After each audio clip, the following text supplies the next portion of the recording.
Sườn xào chua ngọt là món ăn phổ biến trong mỗi mâm cơm của gia đình người Việt Nam. Cách làm sườn xào chua ngọt ở mỗi vùng miền lại có hương vị đặc trưng khác nhau. Trong video này, tôi sẽ hướng dẫn các bạn làm món sườn xào chua ngọt hương vị miền Bắc.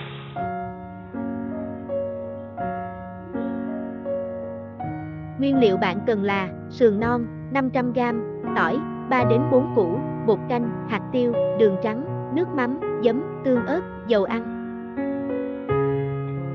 Sườn được rửa sạch rồi chặt thành từng miếng vừa ăn. Sau đó, trần qua bằng nước sôi để loại bỏ mùi hôi và chất bẩn từ sườn, rồi vớt da, rửa lại bằng nước sạch.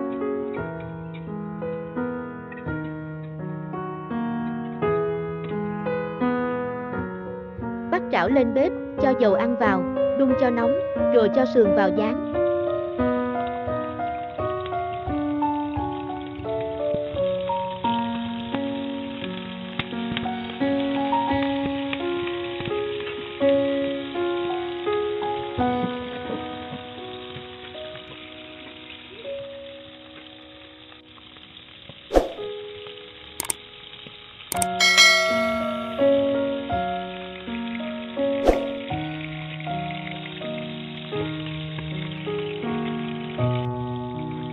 Đến khi sườn hơi ngả màu vàng thì gấp ra.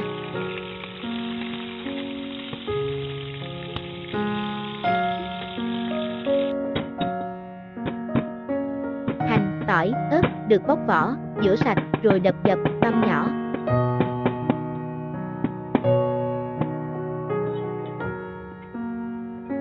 Tiếp theo là bước tạo nước sốt cho món sườn chua ngọt. Bắt một chảo nhỏ khác lên bếp, bỏ vào chảo 2 thìa đường trắng. Mục đích của việc này là để tạo màu và tạo vị ngọt cho món sườn.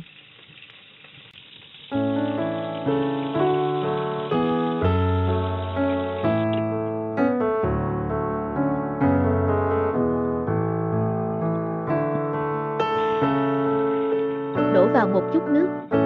Đợi một chút rồi cho gia vị như bột ngọt, nước mắm, tỏi, ớt vào.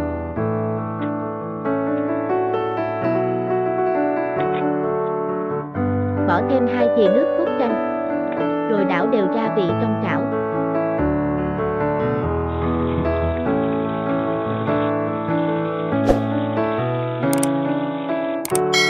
Cho vào thêm 2 thìa tương cà. Mục đích của việc này là vừa để tạo màu, vừa tạo thêm vị ngọt cho món sườn.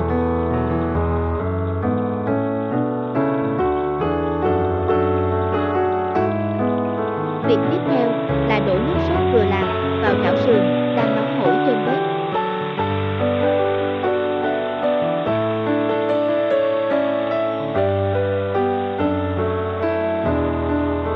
Đảo đều tay để nước sốt ngấm đều vào từng kẽ thịt của miếng sườn.